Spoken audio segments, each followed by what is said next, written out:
Welcome back. Another wonderful day of Fusion 360.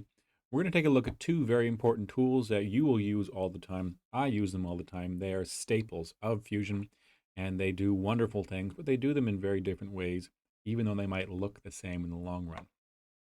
So, the first tool we're going to look at is the Extrude tool. It should be the second one by default in your toolbar. Drop-down menu, it's right there. E for a shortcut. The other one we're going to look at is the PressPull tool. It should be defaulted to the very first one in the Modify menu, or the first one in the list, or Q for shortcut. There's so many things to go around and how to get these things. You can pin it to the toolbar, but it's not there. Same with any other tool. Really easy stuff. Now, if you want to copy and follow along with me on your own computer, what I've done is made a cylinder. The cylinder is 100 millimeters in diameter and 50 millimeters tall. Just use this button right there. Click, drag, or just type it in. And the box, this is not a cube, this is not perfect, so it's a box. And we have 100 by 100 by 50, the same parameters. I also put a chamfer on the cylinder and the cube at 20 millimeters. So here we go. With the extrude tool, what's happening is you will only be allowed to select a flat face.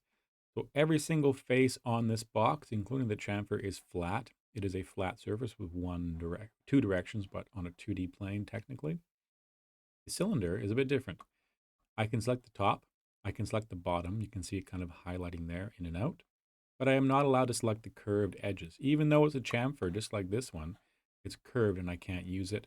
This is why the extrude tool is a bit different than press pull. So if I select the top face on the cylinder, what it's doing is it's using this face that I selected as the guide. This is sort of the sketch that I'm going to be pulling out. Now there's two ways to think about it. Let's say I want to make it 20 millimeters extruded. What it's doing is it's making a brand new object. It's the creation menu, create tool. So it creates something new. And you have a couple different options here, more than a couple actually. You have join, which is the default. You have cut, intersect, and new body and new component. You'll probably use join, cut, and new body the most likely join the most as well, depending on your workflow. But join is the default. So just if you have that worked into your workflow, it will make your life a lot easier with Fusion because it's nice to know what the defaults are. So 20 millimeters, I'm joining it. It's like a new object being glued to the other object. You can make a new body as well, right? Totally separate bodies. That's absolutely fine. Now, the same idea is it does not follow with the extrude tool any other surface going into that flat plane that you selected. If I select this chamfer on the box, on the cube, then 20 millimeters tall, the exact same as before, but this time if you look, this, and this surface are not really followed with its edges or its directions. It only uses the plane or the face that you have selected. So something to consider when you're using these tools.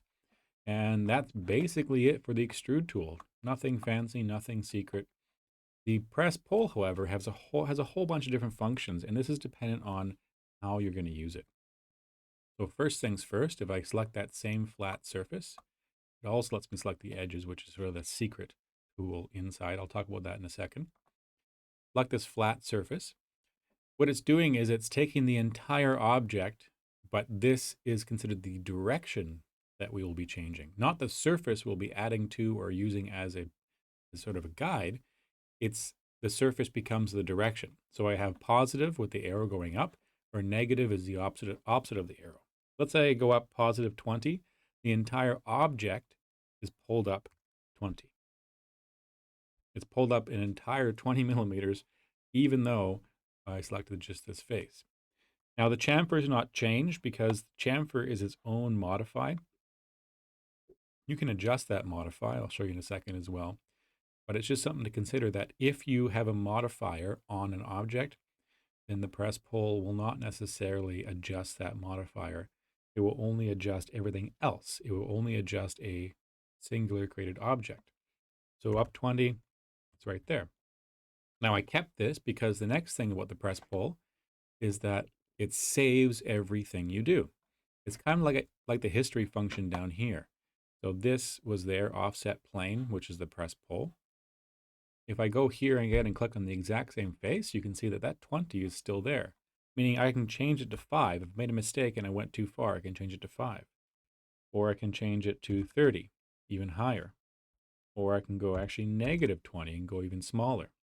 But it's using, let me go back a second, that original location, this location here, as the default 0. So this is the created object. It's a new object. I go up 20. So back down here where it was when it first started is the defaulted 0 plane. So that is where 0 is. So I go negative 10. It goes back to the 0 plane and then down another 10 because it's in the negative.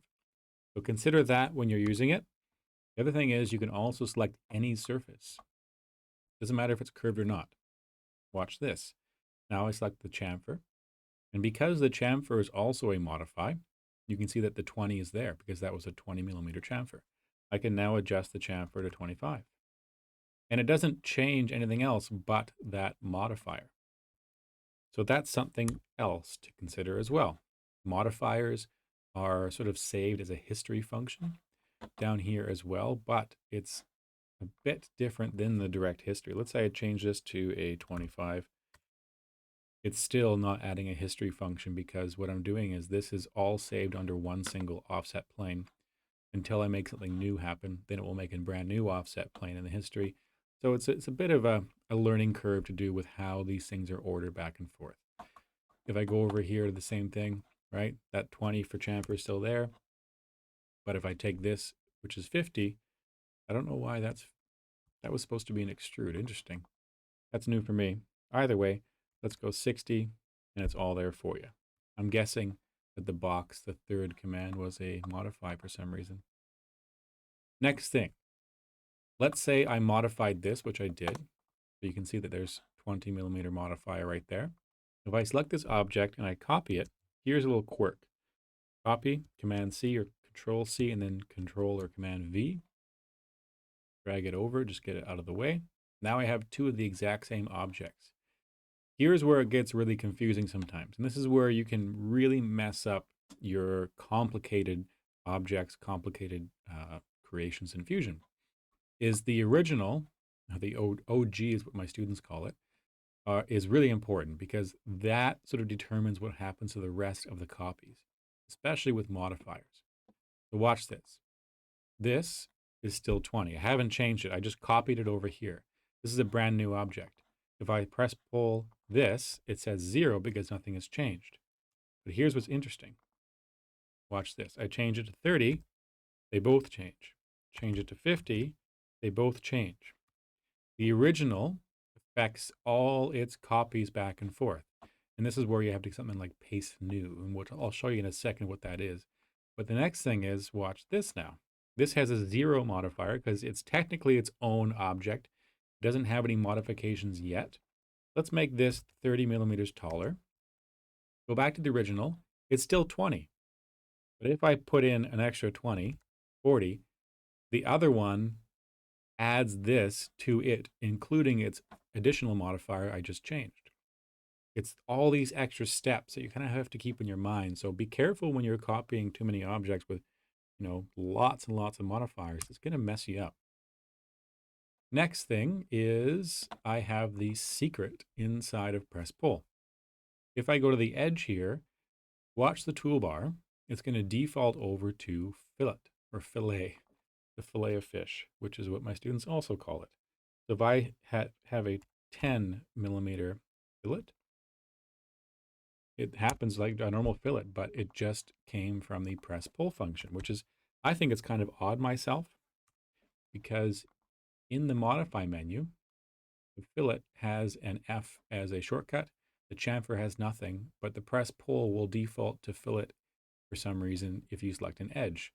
I don't know. It should be defaulting either to chamfer because it doesn't have a short code or short key, or it should be doing something else entirely because fillet already has a short command of F. So these are the kind of things that maybe they'll change in the future. So watch out. Maybe this video will be very out of date really soon. So either way, that's that. Next thing is you can modify any edge again. So let's make this 5 millimeters bigger, right? And it's still affected by -10. It's still affected by that. but not on certain things. So it's these really interesting intricacies that happen between all these different tools. I hope this helps. I hope this explains everything for you. There's a little bit more inside each of these tools, but those things I think are a lot more advanced, and you really rarely get to see them. The biggest thing to remember is, are you making a new object or adding to it? You should probably use the extrude tool. And depending on the circumstance, you can use press and pull.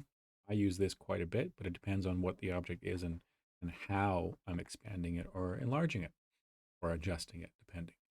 So thanks for watching. I hope this helps, and I will see you in the next video.